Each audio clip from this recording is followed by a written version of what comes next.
Yo les postes, bienvenue dans cette nouvelle vidéo, mercredi 16 juin, toujours pas de coach au Paris Saint-Germain. Maurizio Pochettino a quitté officiellement le Paris Saint-Germain, une indemnité de 20 millions d'euros lui sera rétrocédée ainsi qu'avec ses adjoints. Mais à l'heure où on parle, toujours pas d'entraîneur. Nono, salut Nono.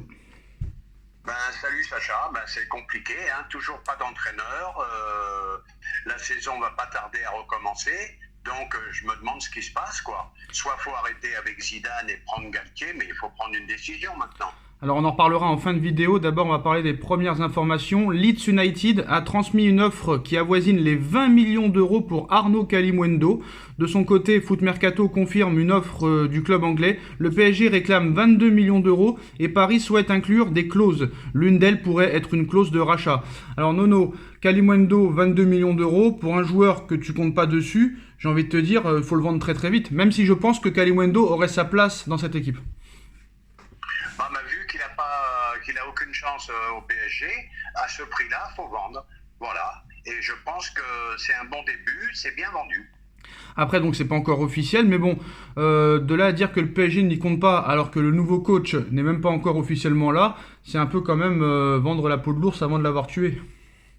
Oui, mais il a été 2 saisons de suite en prêt, ça veut dire qu'il compte pas beaucoup sur lui, à mon avis. Hein. Ouais, mais ils comptent tellement pas sur lui qu'ils veulent faire une clause de rachat, donc c'est quand même assez bizarre, non ?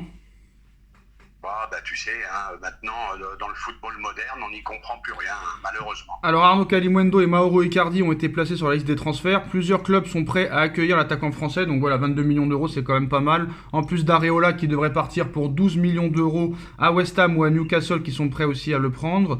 Paul Pogba à la Juve, c'est bouclé, mais ça fait 3 semaines que c'est bouclé, donc on va attendre. Alors Nono, en ce qui concerne Campos, le PSG souhaitait engager Luis Campos à temps plein et de manière exclusive. Il y a eu de longues discussions. Le Portugais tenait à continuer avec le Celta Vigo et a obtenu gain de cause. Il estime que les deux clubs ne sont pas dans la même cour, donc pas de problème. Donc on est d'accord avec ça. Hein. Je suis d'accord, c'est pas du tout la même cour. Je pense qu'il va vraiment s'occuper du PSG à fond et il va laisser à son bras droit le Celta Vigo, tout simplement. Alors Luis Campos est en train un petit peu de montrer ses qualités. Luis Campos va mettre en place un groupe de jeunes joueurs qui sera composé des meilleurs éléments. Ces derniers seront à mi-chemin entre le centre de formation et l'équipe première du PSG. Est-ce que c'est enfin la bonne année pour les jeunes ? Ça va vers le bon chemin, moi je trouve, ça va vers le bon chemin. Ça veut dire que les jeunes auront une chance de rejoindre le groupe pro et c'est parfait. Alors avant de parler des coachs et des premières recrues qui pourraient arriver, qu'est-ce que tu penses de la Liga qui a porté officiellement plainte auprès de l'UEFA contre le PSG et Manchester City pour non-respect du fair play financier dans sa forme actuelle ? Une plainte a également été déposée en avril à l'encontre de Manchester City. Des actions légales vont également être entreprises en France auprès de l'Union Européenne ainsi qu'en Suisse contre les différentes casquettes de Nasser Al-Khelaifi, ses rôles au PSG, à l'ECA et à l'UEFA et à Beansport. À mon avis, ça va faire pchit comme d'habitude. Tebas n'a que ça à faire, s'occuper du PSG et City, ce qui prouve une nouvelle fois qu'ils veulent rester entre eux, c'est-à-dire le Real, le Bayern, etc., etc. Les nouveaux riches, vraiment, ils ne peuvent pas les supporter. Alors l'instance de contrôle financier des clubs de l'UEFA a adressé il y a plusieurs semaines une demande d'information au Paris Saint-Germain après avoir examiné son cas, comme pour tous les clubs. Hein. Cela veut dire que des éléments ont interpellé, mais aucune procédure ouverte en l'état. Non, je pense qu'il ne se passera rien, vu qu'il va y avoir pas mal de joueurs vendus, les sous vont rentrer dans la caisse, ils n'ont jamais eu autant de sponsors, donc aucune crainte à avoir. Et en plus de toutes ces compétitions, à partir de 2024, aura lieu une mini Ligue des Champions avec les 4 meilleurs clubs européens au mois d'août. Encore un peu plus de matchs pour faire plus d'oseille. Là, faut arrêter la Ligue des Nations en fin de saison, tu vois les mecs qui sont cramés, ils sont bouillis. Pour moi, c'est des matchs amicaux.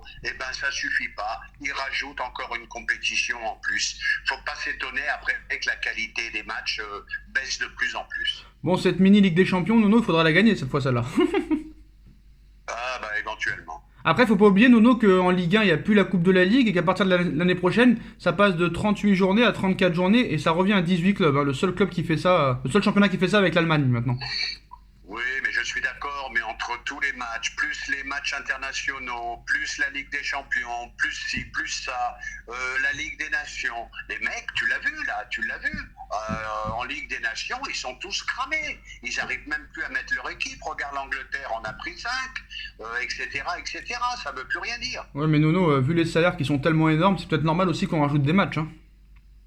Eh ben, je trouve que les joueurs devraient baisser un peu leur salaire et taper du poing sur la table pour dire stop de cette accumulation de matchs. Malheureusement, le Père Noël n'existe pas. Alors, on va parler aussi de l'interview de Florentino Pérez hier soir à El Chiringuito TV. Ce Mbappé, ce n'est pas celui que j'ai connu et que je voulais. Le Mbappé qui ne veut pas participer à des opérations de sponsoring n'est pas ce Mbappé que je veux. Aucun joueur n'est au-dessus du club. Moi, je croyais au Mbappé qui avait un rêve. Je n'ai jamais dit que c'était fini pour toujours entre Kylian Mbappé et le Real Madrid. Je n'ai jamais dit ça. En 3 ans, beaucoup de choses peuvent changer. Emmanuel Macron a appelé Kylian Mbappé, ça n'a aucun sens. Le PSG lui a proposé d'être le chef de file du projet. Ça a tout changé. Je n'ai pas vu le même Kylian Mbappé qu'on voulait il y a quelques semaines. Mbappé avait un rêve. On a essayé de l'acheter l'été dernier et il a fallu attendre 1 an et de continuer de vouloir venir. Et 15 jours avant, tout a changé à cause de la pression politique et pour des raisons économiques.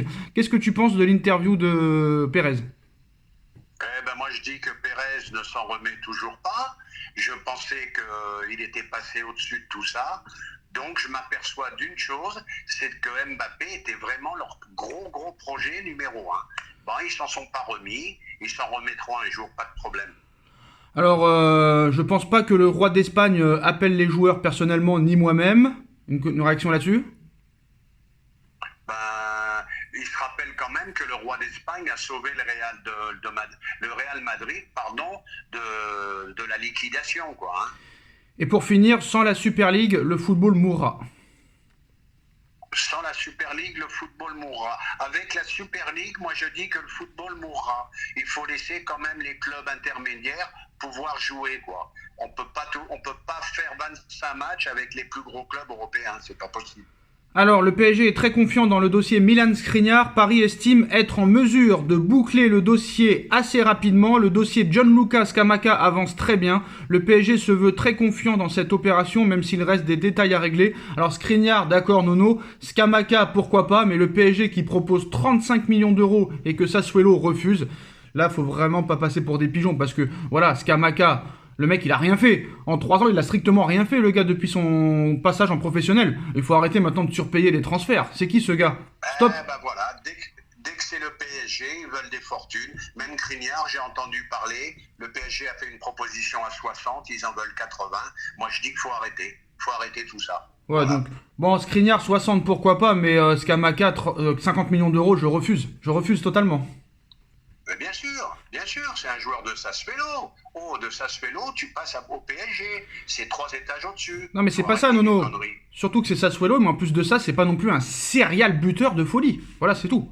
Voilà. Ah bah non, c'est pas un phénomène non après, plus. Hein. Après, s'il y a un coach qui peut le faire progresser tranquillement et en faire une machine à but, pourquoi pas ?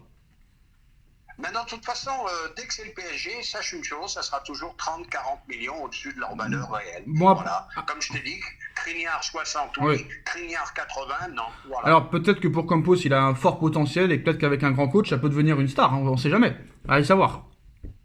Oui, peut-être, mais malgré tout, faut pas surpayer. Attends, alors, faut arrêter. En parallèle des dossiers Skriniar et Scamacca, le PSG a entamé des démarches pour recruter aussi un défenseur à droite, polyvalent supplémentaire. Le nom n'a pas filtré. Alors, en ce qui concerne l'entraîneur, Christophe Galtier est le premier choix de Campos pour le poste d'entraîneur. C'est une précision importante. On parle là de la préférence du Portugais. Les choses patinent pour la nomination de Christophe Galtier en raison de l'attrait du Qatar pour Zinedine Zidane. Donc, si Christophe Galtier rejoint le PSG, il devrait être accompagné par Joao Sacramento en tant qu'adjoint. Les deux ont déjà collaboré à Lille. L'éventuel staff du Français commence à prendre forme. Alors, il y a peut-être des accords entre Campos et Galtier, mais pour l'heure, il n'y a pas de contact du tout entre le PSG et Nice pour Galtier.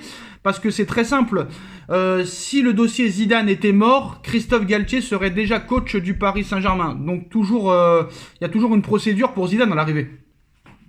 Je suis d'accord avec toi. Si ça traîne autant, c'est qu'ils attendent une réponse de Zidane. Galtier sera le deuxième choix.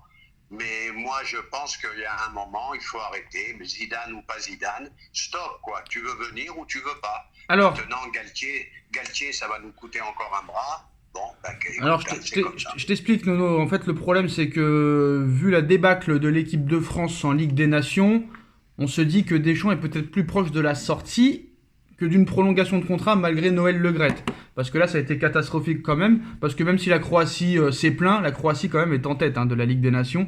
Donc maintenant, ce qui va se passer, c'est que Zidane veut officiellement être sûr de ne pas pouvoir avoir le poste pour signer au PSG. Par contre, s'il y a une ouverture au mois de janvier pour aller en équipe de France, c'est pour ça qu'il refuse le PSG. Moi, il y a un moment donné, j'en aurais marre. Honnêtement, j'en aurais marre et je prendrais un autre coach directement, que ce soit Galtier ou un autre quand même qui ait les qualités peut-être de faire au moins une bonne saison.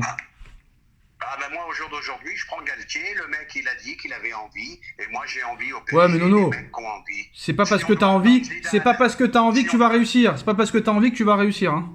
Oui, mais d'accord, mais si tu dois attendre Zidane, l'équipe de France, pas l'équipe de France, l'équipe de France, pas l'équipe de France, eh ben tu vas te retrouver dans 15 jours encore sans entraîneur. Voilà. Je suis d'accord avec ça, mais est-ce que Galtier arrivera à gérer un tel vestiaire? Ça, c'est ça la question qu'on se pose. Et c'est ça que aussi Doha se pose.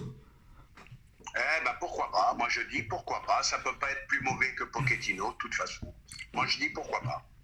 Oui, c'est vrai que c'est difficile de faire pire. Voilà les postos, les dernières informations de ces dernières heures. Dites-nous en commentaire ce que vous en pensez. On like, on partage, on commente, on s'abonne. Dès qu'il y a de nouvelles infos, on reviendra vers vous. Merci à Nono d'avoir été présent et on se retrouve très vite pour une nouvelle vidéo. Tchuss.